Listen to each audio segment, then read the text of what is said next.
How we doing, guys? Welcome back to another episode of the Richie Hicks Jr. Sports Podcast here on YouTube. I am your host, Richie.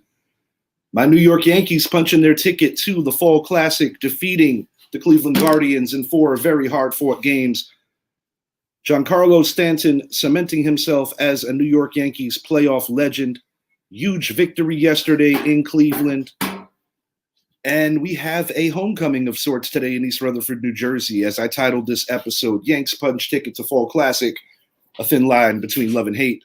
Barkley returns to the Garden State.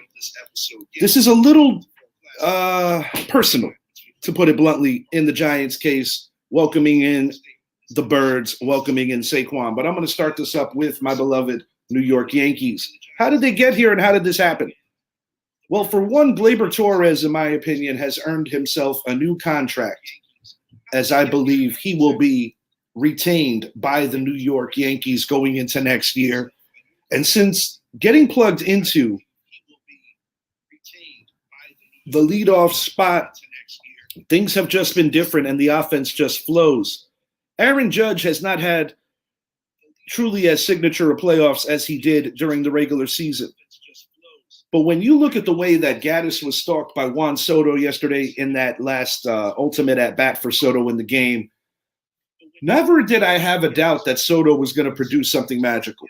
From a talent-based standpoint, while he's not the captain, we all know that's Aaron Judge, the guy's demeanor has just been everything that a team from New York could ever possibly ask for, and the Yankees are awaiting the winner of tonight's Mets-Dodgers game, potentially Game 7 if necessary, which will be tomorrow. How did they get here? Luke Weaver, a godsend. After Clay Holmes essentially leading Major League Baseball in blown saves.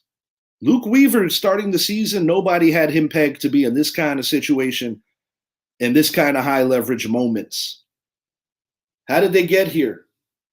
Giancarlo Stanton, the Yankee that's probably under the most consistent ridicule because he no longer plays the field.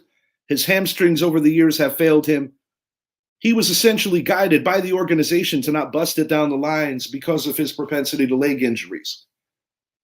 His 4 home runs in these playoffs for the second time in his Yankee career stand him alone on the Yankee list of players to accomplish that feat.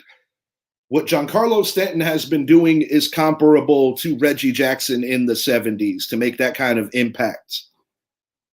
How did they get here? Great fielding. Alex Verdugo, although the offense has been sporadic, was the right choice to play the outfield. How did they get here? Guys like John Birdie playing out of position, sometimes not starting, coming in for speed purposes, base running purposes. He has done everything asked of him. The bullpen, for the most part, has been good, and Clay Holmes has embraced the middle inning situation. Cousins stepping up big. Mark Leiter Jr.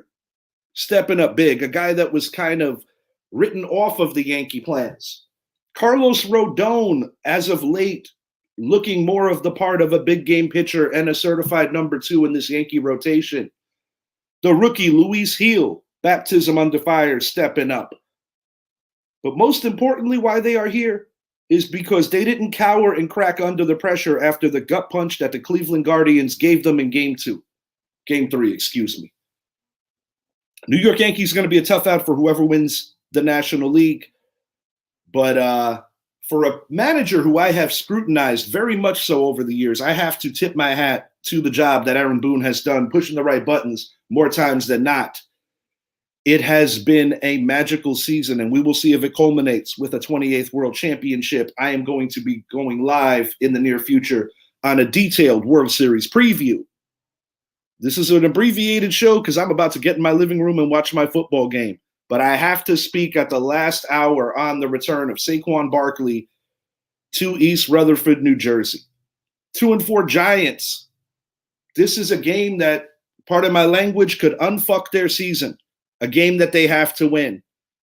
Dexter Lawrence, Brian Burns, both playing injured today. Malik Neighbors coming out of concussion protocol. This is the kind of game that, regardless of records, I'm going to quote one of my friends, would be literally played in a parking lot. This is the turnpike rivalry. These two teams hate each other. I'm going to say this short, sweet, and simple. I think the Giants find a way to win this game because of the variable of Saquon Barkley breaking many a heart, leaving in not the most nice way in terms of announcing it on Twitter. A lot of people's feelings were hurt. And the feelings also go back to Saquon, feeling that he wasn't wanted. New York Giants, in lieu of losing him, draft a receiver turned running back in the form of Tyrone Tracy, and the man who replaced Barkley initially via free agency on the same day, Devin Singletary, is also back for Big Blue. For the Giants to win this game, they have to sustain a good pass rush. They currently lead the NFL in sacks, and honestly, in terms of many metrics, I believe this team would be 5-1 were it not for the injuries sustained to neighbors lately. But more so than that, the quarterback play of Daniel Jones. Daniel Jones has to be better if the Giants are going to win these games. And this is the biggest reason why, at this juncture, it has become very difficult to defend this man any deeper. Announcements to come for my next show. Just needed to speak on this. So very proud of my New York Yankees. I've been doing this show for a long time, and I have weathered many a loss in these playoffs and having to do a lot of explaining for why the Yankees were not there. One thing about this Yankees team that I saw is that this is the tightest knit group I've seen probably since the Joe Torre era. And those guys won a lot of championships. Until next time, I am Richie, and I look forward to the next show to see you. And let's go Big Blue, rocking the LT today. Let's kick some ass, Giants.